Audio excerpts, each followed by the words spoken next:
Paysans et seigneurs.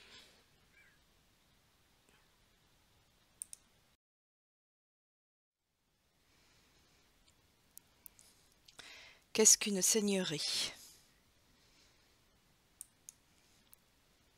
Au IXe et Xe siècle, les rois occidentaux peinent à assurer leur rôle. Peu à peu, la réalité du pouvoir passe donc à ceux qui parviennent à protéger les populations qui dépendent d'eux. Ce sont les seigneurs. Ce pouvoir ne s'exerce cependant que sur de petits territoires, les seigneuries. La seigneurie est avant tout un territoire dont la fonction première est la production agricole. Elle se compose de la réserve, ce sont les terres que le seigneur a gardées pour lui et qu'il fait exploiter par les paysans par le biais des corvées, un impôt en nature. Elle se compose également des tenures, ce sont les terres que le seigneur loue aux paysans en échange de diverses taxes et de la corvée. Au XIIe siècle, l'augmentation de la population permet la multiplication des seigneuries, c'est la période des grands défrichements. La seigneurie n'est pas qu'un territoire agricole, elle est également un ensemble de droits seigneuriaux, c'est cela qu'il est plus difficile à comprendre. Un seigneur dispose de certains droits en échange de sa protection, ce sont les droits seigneuriaux. Sans ces droits, même s'il y a un château, pas de seigneurie. Parmi ces droits, le ban est le pouvoir de commandement militaire, c'est lui qui permet au seigneur de disposer d'une troupe armée. Les banalités représentent le pouvoir fiscal du seigneur. Les paysans doivent payer pour l'utilisation des équipements du seigneur, le moulin, le pressoir, le four. Enfin, la taille symbolise le pouvoir de police et de justice du seigneur. Cet impôt est en effet versé en échange du maintien de l'ordre dans le territoire.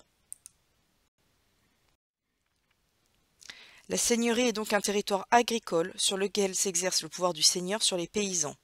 Ceux-ci reconnaissent cette domination au travers des différentes taxes, mais attendent en échange la protection du seigneur. Quels sont les modes de vie sur la seigneurie? La vie des paysans est difficile. Ils travaillent du lever au coucher du soleil. Le travail agricole est compliqué par des outils trop rudimentaires. Toute la famille participe aux travaux agricoles et ce, dès le plus jeune âge. Malgré tous leurs efforts, les paysans sont toujours exposés au risque de famine en cas de mauvaise récolte, car quoi qu'il arrive, ils doivent tout de même payer les taxes aux seigneurs et nourrir le bétail.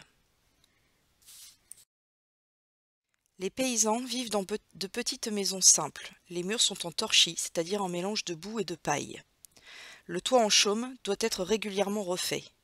La maison n'est souvent composée que d'une pièce au centre de laquelle se trouve le foyer qui permet de cuisiner et autour duquel se tient un des principaux temps de convivialité de la vie paysanne, la veillée. L'alimentation des paysans est composée de blé sous forme de pain, de galettes et de légumes cultivés dans le jardin. Progressivement, les outils et les techniques agricoles s'améliorent et permettent de produire plus.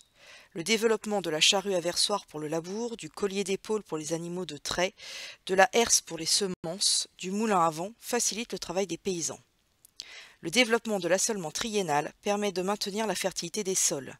Une année sur 3, un tiers des champs est laissé au repos et sert de pâturage, tandis qu'un autre tiers est consacré à la production d'avoine pour l'alimentation du bétail pendant l'hiver. Enfin, le dernier tiers est consacré à la production de blé, la plus épuisante pour les sols. Grâce à tout cela, les famines reculent, les paysans se nourrissent mieux et peuvent entretenir un bétail plus important. La population peut ainsi augmenter. Il faut alors entreprendre la construction de nouveaux villages, ce qui conduit à défricher les forêts.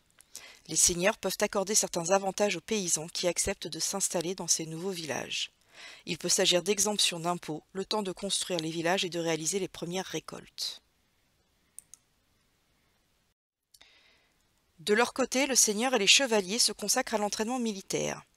Celui-ci prend souvent la forme d'exercices dans la cour du château. Cependant, il peut également s'agir de loisirs, tels que la participation à des tournois ou encore la chasse à courre.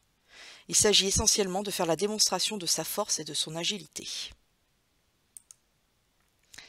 Le seigneur entretient une troupe de chevaliers plus ou moins nombreuse selon sa richesse. Les jeunes garçons deviennent chevaliers après de longues années d'entraînement loin de chez eux, chez un parent ou ami de leur famille. Leur entrée en chevalerie est officialisée par la cérémonie de l'adoubement, pendant laquelle ils reçoivent leurs armes, éperons, épées et boucliers, et jurent fidélité à leur seigneur. Un code d'honneur très strict guide le chevalier. Ce code est chanté par les troubadours et s'appuie sur la loyauté, la bravoure et l'honnêteté. Le seigneur, sa famille et ses chevaliers vivent dans le château. Celui-ci est le symbole du pouvoir du seigneur, mais aussi de son devoir de protection. Le seigneur y organise de grands banquets afin de faire la démonstration de sa richesse. Il y accueille également les paysans lorsque la seigneurie est attaquée. Les manières de vivre des paysans et des seigneurs permettent donc d'identifier le rôle de chacun, le travail pour les premiers, la guerre pour les seconds. Elles permettent également d'identifier clairement la hiérarchie sociale en place.